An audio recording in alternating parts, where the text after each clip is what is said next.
Well, hey there, Sharon Horne-Ellstrom here. Welcome to day 171 of our Get Your Goals annual challenge. We're doing one thing every day to achieve our goals, get what we want in each of the different areas and aspects of our life. This month, we're focusing on our financial goals and our financial well-being. And I feel like I'd be remiss if we didn't spend a day talking about financial experts, financial coaches, financial advisors, financial managers. How do you pick them? How do you pick the one or ones that are right for you?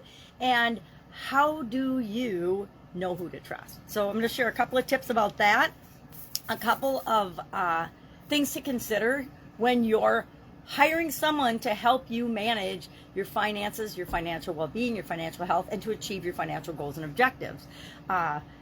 Been down this road a lot and learned from some big mistakes, trusted some people I shouldn't have trusted, which I think is part of my learning experience. But if I can help you and save you from having to make mistakes of believing in the wrong people and trusting the wrong people, I want to do that. And I think some of these tips will help. Our action item today is going to be to ask ourselves, do you have a financial advisor or a financial expert in your life, somebody that you look to for thoughtful, guided information, somebody that you feel 100% that you can put your faith and trust in them? And then how did you pick that particular person? Share your story about that. I have had a terrific accountant for a long time. I learned from my dad, you need to really research, especially when you're running and owning and operating different types of businesses. You need to make sure that your accountant and your financial advisors are people that you interview, pick, and trust. Early on in my career, I interviewed, I think, probably a dozen different CPAs and accountants before I selected the one that I decided to work with. And, it paid me very well, and the person advised me in things like taxes. It saved me literally hundreds of thousands of dollars, if not millions of dollars, over the course of my career and my tenure with that particular accountant. So we need to know how to pick them. And I picked them, I interviewed them just like I was hiring someone for my company, but with even more intent and more scrutiny than if I was just hiring. Well, I do the same thing when I hire people that work in my organization, or especially that become partners or become a part of my organizations. Well, so what are some of the things to consider when we're looking for someone who's going to advise us with respect to finances? My first thing, and I'm gonna deviate from this list because some of the things that I found are the most telltale signs of whether you want to work with someone or not aren't on any list that you'll find. One is, what is the person's success and track record with managing their own finances? Guess what? There are hundreds of thousands of financial advisors out there that are broker than you, advising you on how to spend your money. And they're often just glorified salespeople for a particular group of products or services that the organization they actually work for and represent is paying them to sell and giving them commissions. And that's how they make their money, not actually being successful in investing or managing their own finances, but by selling financial products and services for the organizations that they're associated with.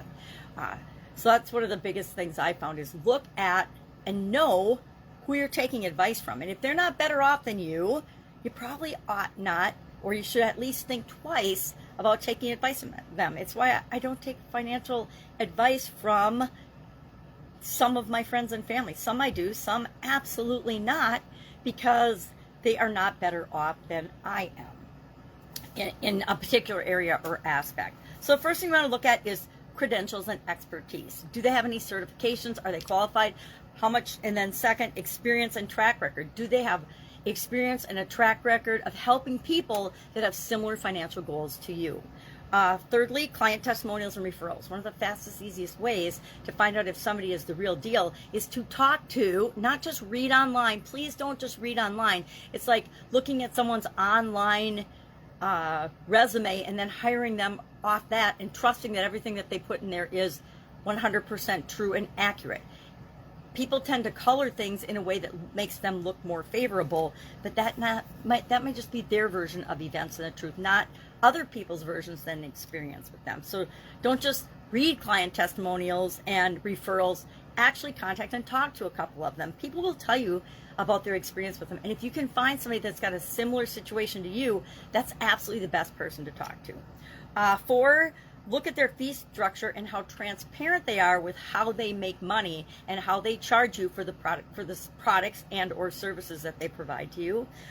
Fifth, communication style and personal connection. Do you feel like they are the right person for you? I interviewed a lot of accountants and lawyers in my time that were super duper talented, way smarter than I could ever be in a million years, and had expertise in the area that I was looking for help in, but I felt something was off. You know, I always believe that we need to check in with our sixth sense, our intuition, our gut, when it comes to making any big decisions, but especially we want to find someone that will communicate with us in a way that we want to be communicated with, and that we can communicate with, and they understand us and where we're coming from. And we also want to make sure that we feel like they're the kind of person we want to work for, because our feelings matter. 6, alignment with your financial goals. Do they have your financial goals in mind or their own financial goals in mind? There's something called a fiduciary responsibility or fiduciary duty. Are they that type of a financial expert where they put your best interests first ahead of their own, or are they just working for a company and selling you the products and services that that company sells?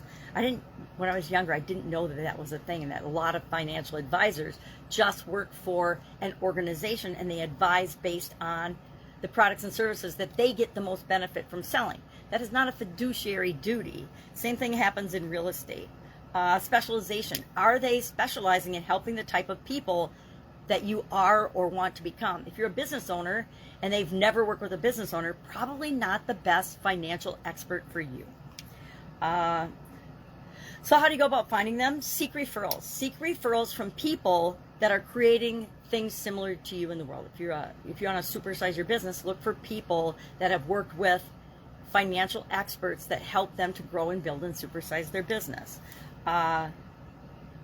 You can check in with professional organizations depending on what industry you're in. Some people will be able to refer you or give you a list of, hey, here's all the financial experts in the real estate field. Here's all the financial experts in the online field, etc.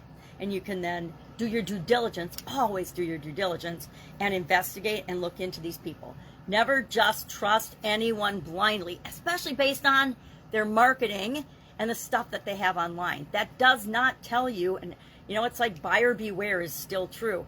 Just because it's online doesn't mean it's true. Just because it's on the news doesn't mean it's true. A lot of times it's 99% false or manufactured information. So be careful about that.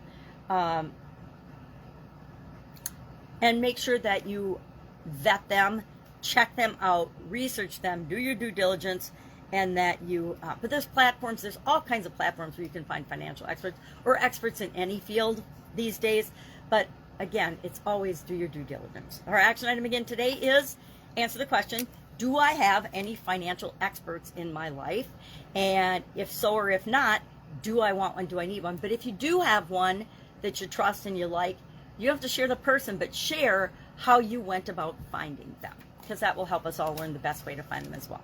Any questions, hit me up. Otherwise, I will be with you tomorrow, and we're going to talk about financial lifeline. I love the lifeline exercise. All right, have a great day, and I'll, of course, be with you tomorrow.